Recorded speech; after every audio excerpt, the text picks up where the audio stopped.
Sa inyong lahat, dito naman tayo sa vlog natin ngayong gabi sa FPG Batang Quiapo. Huwag demonyuhin. Unang-una sa lahat, ito ay teaser video lamang para ma-update sa Batang Quiapo.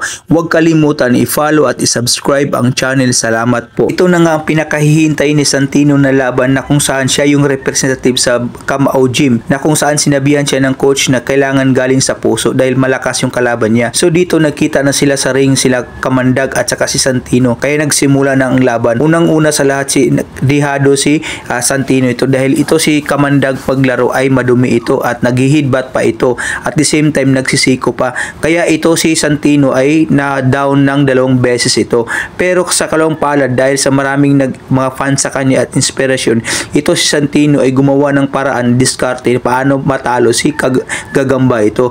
Kaya ang ginawa nito is sumugal siya sa sarili niyang ambisyon sa pagbaboxing ito. Kaya ang ginawa ito is nanalo si Santino ito sa laban nito. Kaya tuwang-tuwang lahat dahil nanalo si Santino dahil sa representative sa Kamao Gym. Dahil dito natalo si Gagamba, pati yung coach ito ay nagalit kay Lawrence ito dahil pumusta kasi ito sa kabila. Kaya ang ginawa nito is pinabugbog siya sa mga tao ito, kaya si Lawrence walang magawa, pati si Chito ay nabugbog rin. Kaya nagbigay na si coach ng pabuya kay Santino ito, pero naliitan si Santino, pero sinabi ni coach na pag nag-world champion ka na, malaki nang makukuha mong pera sa amin. Binang coach ay importante nanalo ka sa boxing na to. Ito ay nagtaka si Tess ito kung bakit nandyan si Marsing at saka si Nita nito. Ngunit ang ginawa nito, yung pwesto ni Tinding ay sila muna ni Marsing at si Nita ang gumawa dahil gusto silang magkapera ito. Pati ito si Roda ay galit na galit dahil may kakompetensya ito sa produkto niya. Ang grupo ni Lucio at saka Tundugang ay pumunta kay Angkog dito dahil gusto ito na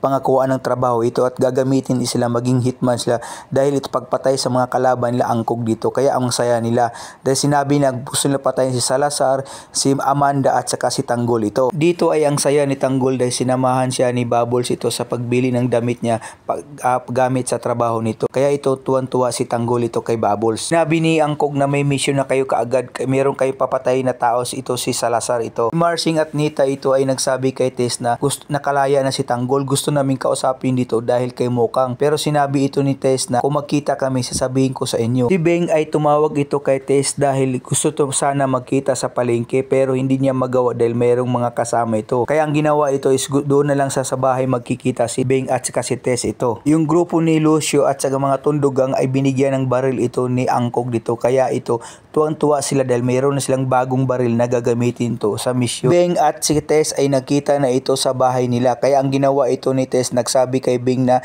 si Rigor ay may babae dito dahil yung damit niya ay may pabangong babae. Kaya ang ginawa ni Beng ay inutusan ito na pupuntahan natin para makita natin ang prueba. Nakita ni Makaraig si Tanggol ito kasama si Bubbles. Kaya ang ginawa ito ni Makaraig ay gusto niyang isama si Tanggol ito, pero hindi siya sumama dahil dito kasi gusto na magbagong buhay. Sabi pa ni Bubbles ito. Kaya ito ang sinabi ni Makaraig na kung di siya makuha sa mahinahon na salita ay gawin natin sa paspasan ito. Ano kaya gagawin ni Makaraig na ngayon nakita na ito si Tanggol na pakalat-kalat lang sa Quiapo? Abangan bukas ng gabi sa Batang Quiapo.